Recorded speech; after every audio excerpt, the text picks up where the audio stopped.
So guys, I can be a bit superficial when it comes to bananas. These two has been ignored by me for quite some time now. I've always chosen the perkier, nicer, more appetizing banana every time I reach for one, and just ignored these two here. And it hasn't done much good for them. But to be honest, sorry. I am pretty sure I've seen them smoke like 20 a day, and I haven't seen them put on SPF once. Not even once. So they can blame themselves. They didn't make an effort. I ignored. Fine. It's not my problem.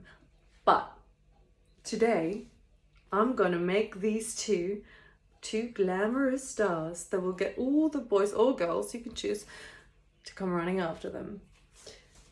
It will though, however, take a fuck load of makeup.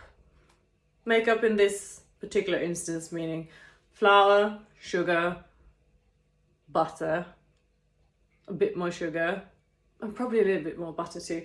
I have been looking at like healthier recipes for the banana cookies I'm supposed to make. But let's face it, who wants to have healthy cookies? I don't.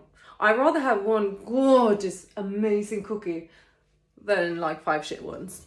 So let's get cooking. 75 grams of butter, 50 grams of white sugar and 50 grams of brown sugar. You cream it all together and then you add in 1.5 unloved bananas. Then crack in 1 egg. Say assembled who? The original dabber since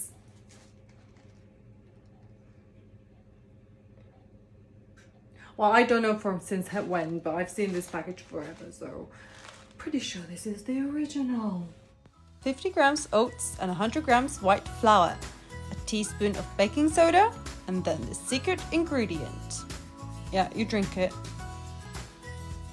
1/2 teaspoon salt, a handful of raisins, and you stir it all up. Then you dash them on a tray and bake them in the oven at 200 degrees for 12 minutes. And you know what? There's a bonus to all of this. As the baker, you are entitled to lick the bowl. Everyone else, get the fuck out of the kitchen. That bowl is mine. I worked for it. That cookie dough is going down this body and hips and stomach probably. We're all gonna be so fat after this. That makes me feel so nice. Make sure there's nothing left. Then enjoy.